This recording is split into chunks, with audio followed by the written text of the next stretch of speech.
पिंपरी चिंचवडच्या फुगेवाडीत विषारी दारूमुळे 13 जणांचा मृत्यू झाल्याची धक्कादायक घटना घडली आणि या प्रकरणात पोलिसांनी 8 जणांना अटक केली आहे। तर दुसरीकडे याच घटनेची मुख्यमंत्री फडणवीसांनी दखल घेतली आहे। या प्रकरणातील आरोपींवर कठोर कारवाई करण्याचे आदेश त्यांनी दिलेत। तर या घटनेनंतर विरोधकांनी पुन्हा एकदा कायदा सुव्यवस्थेवर बोट ठेवलेले आहे। पाहूयात। अशा पद्धतीने फुग्यामध्ये दारू विकली जाते, सामान्य लोक आलेत पण पोलीस अजून काय आलेलं नाही। आता म्हणजे काय चेष्टा आणि थट्टा लावली काय? ही हत्याच आहे, त्यामुळे अतिशय कडक अशा प्रकारचे त्यांच्यावर कलम लावण्यात आले।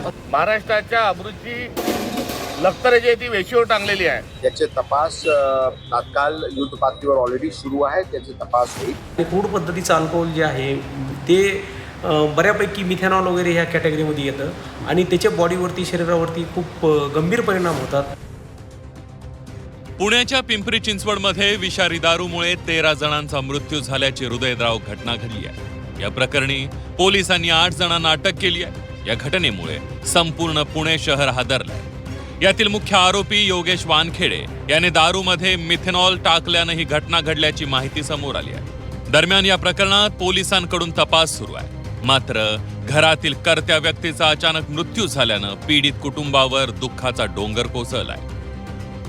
पिंपरी चिंचवडच्या फुगेवाडीत विषारी दारू प्यायल्यानं जवळपास 13 जणांचा मृत्यू झालाय।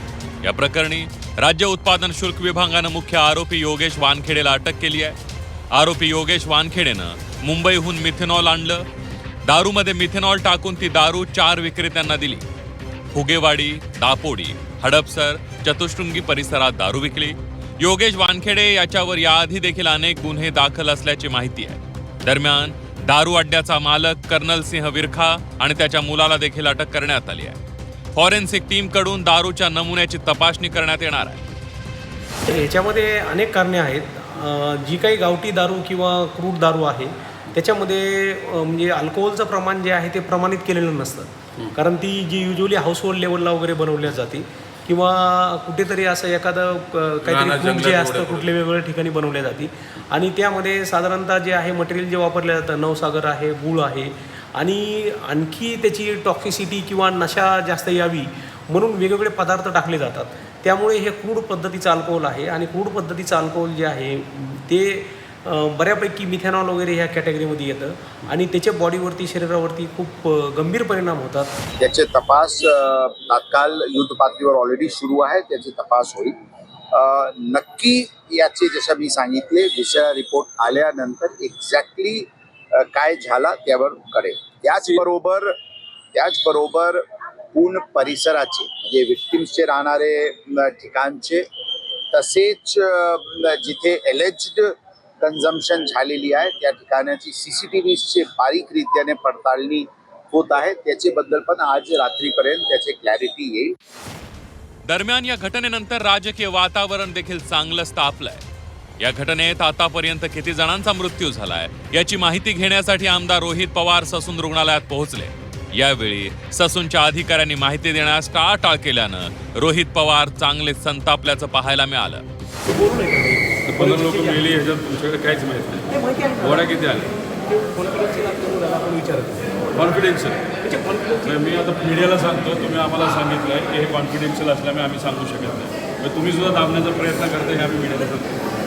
आम्हाला हेच बोलावं लागेल ना। दुर्दैवाने पोलीस आले पण नाहीये आणि सरळ सरळ इथं आपण बघितलं तर अशा पद्धतीने फुग्यामध्ये दारू विकली जाते। आता जिथं ही विकली जाते तिथं आपण आलोय, मीडिया आले, सामान्य लोक आलेत पण पोलीस अजून काय आलेलं नाही। आणि CPनं विचारल्यानंतर म्हणतात माणसं जी हडपसर भागातली मेलेली आहेत ती कशामुळे मेलेत अजूनपर्यंत आम्हाला कॉन्क्रीट पद्धतीने कळलेलं नाही। संध्याकाळपर्यंत आम्ही रिपोर्टसाठी वाट बघू आणि नंतर कळेल। आता म्हणजे काय चेष्टा आणि थट्टा लावली काय?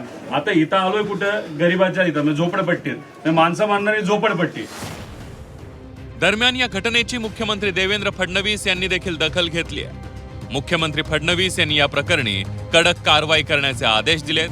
कोणाचीही गय करू नका असे स्पष्ट आदेश मुख्यमंत्र्यांनी पिंपरी चिंचवड पोलीस आयुक्तांना दिले। एकूणच घटना ही अत्यंत सिरियस आहे आणि ज्या ठिकाणी हे सगळं तयार झालेलं आहे त्याच्या पाठीमागे कोण कोण आहे हे देखील पोलीस शोधून काढतायत।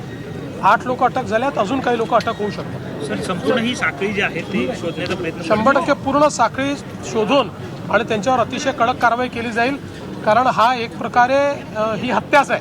त्यामुळे अतिशय कडक अशा प्रकारचे त्यांच्यावर कलम लावण्यात आले. दरम्यान या घटनेनंतर विरोधी पक्षाच्या नेत्यांनी कायदा सुव्यवस्थेवर बोट ठेवलाय.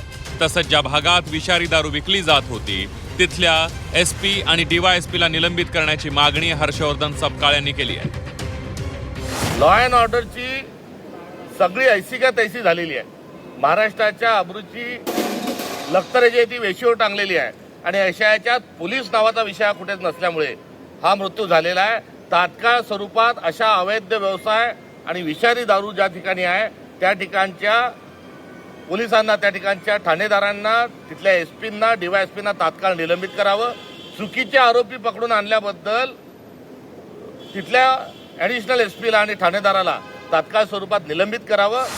की शेवट आपण देखील सावध राहिलं पाहिजे आणि पोलीस खातं असेल, एक्साईज असेल, यांनी देखील अशा सगळ्या गोष्टीवरती नियंत्रण राखले. मी आताच पोलीस अधिकाऱ्यांशी चर्चा या संदर्भामध्ये करणार आहे. माननीय पोलीस आयुक्तांशी मी या संदर्भात बोललेलो आहे. राज्याच्या मुख्यमंत्र्यांशी देखील बोलणार आहे. राज्यामध्ये देखील अशा प्रकारचं काही पुढं दारू विक्री होत असेल त्याला सक्तपणे रोखलं गेलं पाहिजे. पिंपरी चिंचवडमधील या घटनेचा पोलिसांकडून तपास सुरू आहे. दारूमध्ये नेमकं काय होतं यासाठी दारूचे नमुने फॉरेन्सिक टीमकडे पाठवण्यात आले.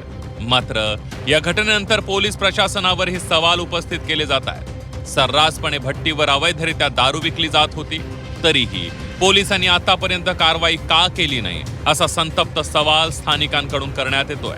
कैलास पुरीसह निलेश खरमरे, झी 24 तास, पुणे.